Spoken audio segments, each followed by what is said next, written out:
أعوذ بالله من الشيطان الرجيم بسم الله الرحمن الرحيم ألف لام ميم ذلك الكتاب لا ريب فيه هدى للمتقين. سورة بقرة مدنی سورت تے په ترتیب د قرآن مجید کې دویم نمبر دی او په ترتیب د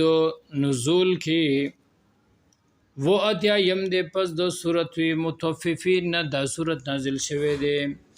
الف لام میم الله پوهیږي په معنا د دې حروفو. ذالک الکتاب دا کتاب چې دی لا ریب هیڅ شک نشته فيه په دې کتاب کې هدن لرا خی للمتقین یریدن کتا هدن هدایت للمتقین د پاره د متقیانو الذين متقیان یریدن کی هغه خلق ته یؤمنون چې ایمان راوړي دي بالغیب په نالیدلو باندې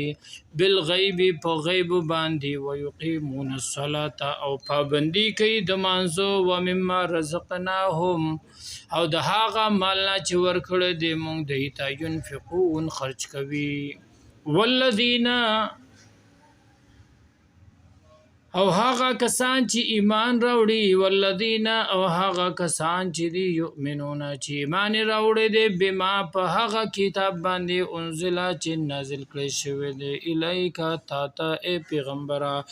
وما انزل او په هغه څه باندې من قبلک چې نازل شوی دی مخکستانه یعنی په هغه صحیفو باندې او په هغه کتابونو باندې انزل چې نازل کړی شوی دی من قبل کا مخکستانه نو پاغي هم ایمان راړي وبالآخرت او پرز د آخرت باندې هم یوقنون د یقین لري. دا د متقیانو صفاتونه دي. اولئک علی هدى من ربهم او د دنیوي حکم دی. اولئک هم دع کسان چې دی علی هدن پسم لار دی من ربهم د طرفه درف پلنا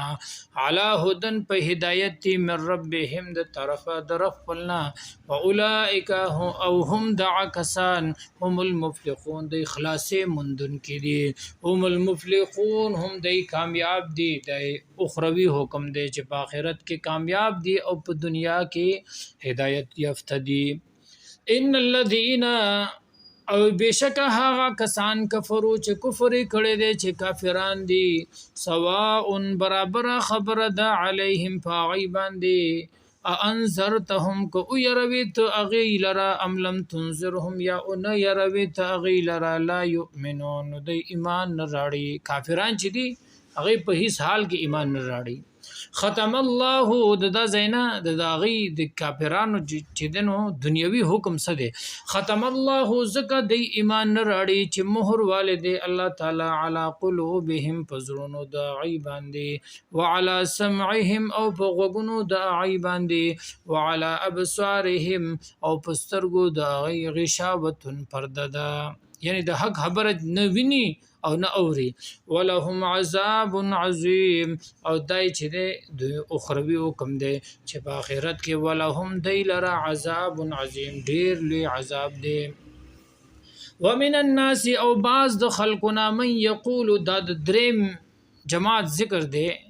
چې کوم منافقان دي. ومن الناس او بعض د خلقنا من هغه څوک دي یقولو چې وای آمنا مون ایمان راوړی دی بالله په الله باندې او بالیوم الاخر او پر ورځ د اخرت باندې او پر ورځ د قیامت باندې وما هم بمؤمنین او حال دا دی چې نه دی د ایمان راوړونکي چې نه دی د مؤمنان یخادعون الله چې صرف په خلی وای او په ځړې ایمان نه دراوړي نو دوی وی چې مونږ غني الله تعالی له دوکه ورکو یخادعون الله دوی دوکه ټګي کوي الله سره والذین آمنوا او ها کسانو سره چې مؤمنان دي یخادعون الله دوکه ورکي دی الله تعالی را والذین آمنوا او ها کسانو لرا چې ایمان راوړي دي وما يخدعون او نه د ټګي او نه د دوکه د دی الا انفسهم مگر ځانونو خپل سره وما يشعرون لیکن دی پوهیږي نه فی قلوبهم مرض فزړونو د دای کې مرض د نفاق ته مرض د منافقت ته د دې دنیوي حکم ته چې دا غټ منافقان دي فزادهم الله فزياد بکړي الله تعالی